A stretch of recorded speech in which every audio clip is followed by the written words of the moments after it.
Sa video na ito ay pag-uusapan po natin ang mainit na isyo sa pagitan ng Ripple at ng SEC or Securities and Exchange Commission ng Amerika. Nitong mga nakarang araw ay muling naging laman ng balita si Ripple dahil po sa desisyon ni Judge Analisa Torres. Marami ang nabigla at nagtaka. May mga nagsasabi na may pag-asa pang maiba ang desisyon ng korte. Pero paano nga ba ito posible? Kaya sa video na ito ay himay-himayin natin ang buong usapin at alamin natin kung ano ang posibleng mangyari base sa opinyon ng isang eksperto po sa crypto na si Ashley Prosper.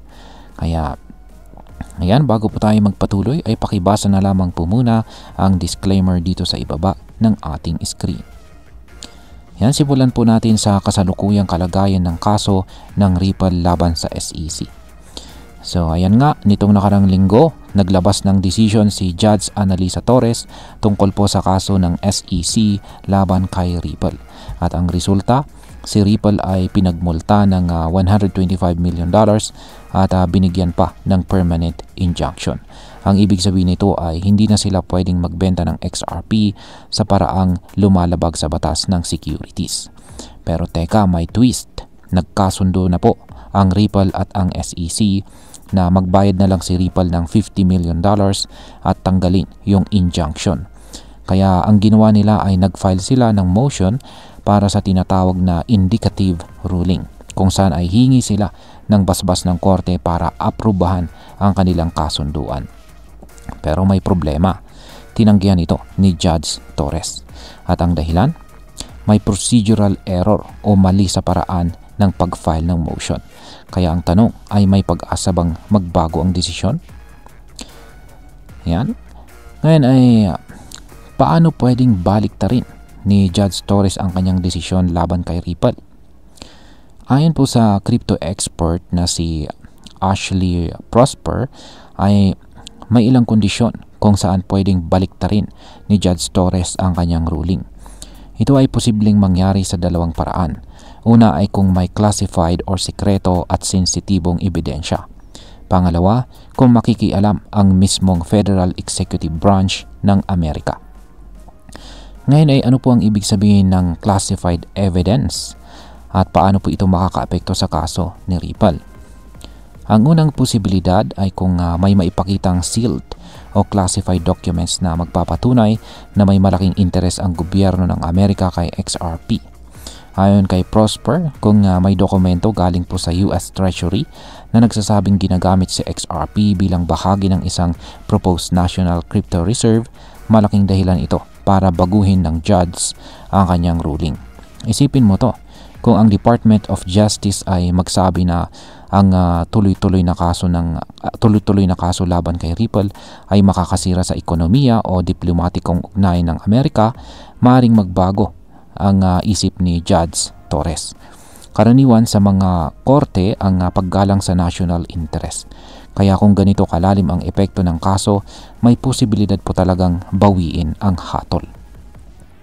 Ngayon is ano naman po ang epekto ng pakikialam ng Federal Executive Branch sa decision ni Judge Torres? Ang pangalawang kondisyon ay kung mismong ang Federal Executive Branch tulad po ng Treasury Department o Federal Reserve ang makialam sa kaso. At paano? Sa pamamagitan po ng tinatawag na amicus brief. Ang amicus brief ay parang liham ng pakikialam kung saan sinasabi nila sa judge na dapat pag-isipang mabuti ang ruling dahil may epekto ito sa national policy. Halimbawa, kung ang Treasury ay magsabing mahalaga sa XRP sa financial infrastructure ng bansa, pwede nilang gamitin ang legal principle na tinatawag na Chevron deference. Sa simpleng salita, ito ay pagbibigay ng tiwala sa mga ahensya ng gobyerno pagdating po sa interpretasyon ng batas. Ayon po kay Prosper, may mga pagkakataon na iniuurong ng korte ang desisyon nito kapag ang executive branch ang nakialam, lalo na kung may kinalaman sa financial stability o ugnayang panlabas. Ngayon ay ano naman po ang maaring mangyari kay XRP kung mabaliktad ang desisyon? Ayan. Kung magdesisyon si Judge Torres na bawiin ang kanyang ruling, malaking pagbabago po ang mangyayari kay XRP. Ayon po kay Prosper, pwede nang makita si XRP hindi lang bilang simpleng token, kundi bilang state integrated financial breach. Ang ibig sabihin nito, pwedeng posible pong maging bahagi si XRP ng mismong sistema ng gobyerno para sa digital transactions at saka global payments. Kaya imagine mo to, kung maging opisyal na asset si XRP ng mga institusyong gaya ng Treasury o Fed, hindi na ito simpleng crypto lang.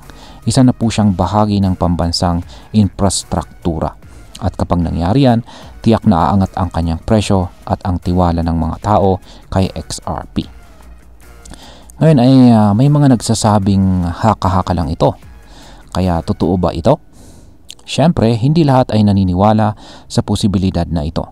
May mga crypto community members na nagsasabing puro haka-haka lang daw ito. Sa ngayon kasi ay wala pang malinaw na ebidensya o aksyon mula sa mga ahensya ng gobyerno ng Amerika na nagpapakita ng ganitong interes kay XRP. Pero gaya ng maraming bagay dito sa mundo ng crypto, kahit haka-haka pa lang ito, kailangan nating bantayan. Kasi kahit maliit ang posibilidad, malaki naman ang magiging epekto nito sa market kung sakaling mangyari. Ngayon ay pag-usapan na po natin ang posibleng epekto nito para sa atin bilang mga Pinoy crypto traders at investors ni XRP. Yan, una ay maraming Pinoy traders ang may XRP holdings na ngayon. Kung mabaliktad po ang desisyon ni Judge Torres at tuluyang mawala ang kaso laban kay Ripple, tiyak na tataas ang value ng XRP. Magkakaroon tayo ng price surge na pwedeng magbigay ng malaking kita sa mga nakahoodle. Pangalawa, kung makitang kaya palang makipag-ayos ni Ripple sa gobyerno ng Amerika, mas lalo itong magiging legit at saka trustworthy sa mata ng mga institution. Mas dadami po ang mag-i-invest, hindi lang sa Amerika, kundi pati dito sa Asia, lalo na po sa Southeast Asia kung saan ay mabilis lumalago ang crypto adoption. Pangatlo, kung mangyari ang mga sinasabing senaryo, mas mapapatunayan po natin na may potensyal po talaga ang blockchain na maging bahagi ng national systems. At kapag nakapasok si XRP sa ganyang antas, maaring tularan ito ng ibang crypto tulad ni ADA, Stellar at saka Algo. Bilang panghuli, ang masasabi ko naman tungkol dito ay para sa akin, kahit na medyo malayo pa ang posibilidad na baliktarin ni Judge Torres ang kanyang ruling, hindi natin ito dapat baliwalain. Ang ganitong klaseng balita ay nagpapakita po ng lalim ng politika at impluensya sa mundo ng crypto. Kung totoo mang may classified documents at pakikialam ang mga federal institutions, ibig sabihin ay hindi na basta-basta lang ang papel ni XRP. Sa mga ganitong pangyayari, kailangan nating maging mapagmatsyag, updated at laging handa kung kailan papasok ang big opportunities. Kaya kung isa ka pong Pinoy crypto enthusiast, mas mabuting bantayan natin si Ripple. Kasi kung totoo ang lahat ng ito, hindi lang presyo ni XRP ang tataas, kundi pati ang respeto ng buong mundo sa teknolohing ginagamit nito. At ayan, hanggang dito na lamang po tayo sa video na ito mga ka-crypto. Marami pong salamat sa panonood, ingat po tayo lagi at God bless po sa ating lahat.